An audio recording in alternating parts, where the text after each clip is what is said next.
कहते हैं कि जो विघ्न आ रहा है, जो उपद्रव आ रहा है, जो संकट आ रहा है, जो बाधाएं आ रही है, ये पितृओं के कोप के कारण आती है। देवता कुपित होते नहीं, पूजा करो तो प्रसन्न होते, नहीं तो वो विमुख हो जाते। लेकिन पितृ कुपित हो गए, आने वाला पैसा रुक जाना, आया हुआ पैसा गलत जगह में खर्च हो जाना, और पैसे के लिए कितना ही मेहनत करो तो पैसा किसी भी प्रकार से कमाने को संभावना नहीं होना, विभिन्न रोगों की उत्पत्ति होना, घर में सदा क्लेश और झगड़ा होना, बच्चे कहना नहीं माने और कुमार्ग में चले जाना, शरीर साथ नहीं देना, मन से विक्षिप्त होकर पागल होना, विभिन्न प्रकार से समाज में अपमान होना, ये जितनी चीज़ें आप इस दुनिया में सुनते हैं सभी पितृओं के कोप से होता है।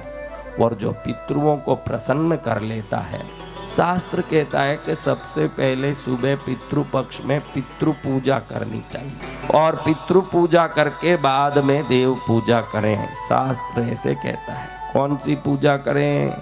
तो ऐसे पितृओं को प्रसन्न करने का सरल मार्ग है, पितृओं की महिमा को अनंत गुना बढ़ाने वाले भगवान सूर्य देव जो सभी पितृओं के जनक हैं, उनके पुराण को पितृ पक्ष में इस सूर्य पुराण को सुने। अब आप देखोगे आपके जन्म कुंडली में प्रथम स्थान सूर्य का है और वो प्रथम स्थान ही पिता का है। इससे क्या मालूम पड़ता है? सूर्य पिता के स्थान में है, पितृ कारक है। चंद्र माता के स्थान में है, मातृ कारक है। माता कैसी होगी आपकी? जन्म कुंडली में चंद्र को देके मालूम पड़ जाए। पिता कैसे होंगे? सूर्य को देखें तो मालूम पड़ जाए। अब सूर्य ही पिता है। पिता क्या करता है? जन्म देने की शक्ति देता है। माता क्या करती है? उस गर्भ को धारण करके जन्म देती है। तो आज भी देखिए, जितनी औषधि धरती में है उसमें वीर्य बल दिन में सूर्य शक्ति से आती है और वो शक्ति को रात में चंद्र किरणों से वो औषधियाँ गिरन करके वो औषधि तत्व को जन्म देती है। औषधि में औषधि तत्व का जन्म चंद्र से माँ की तरह होता है और वो शक्ति का वीर्य पिता की तरह औषधियों में सूर्य से मिलता है। इससे मालूम पड़ जाता है कि सूर्य चंद्र माता पिता हैं और अपने माता पिता को सूर्य चंद्र की तरह ही प्रणाम करना चाहिए।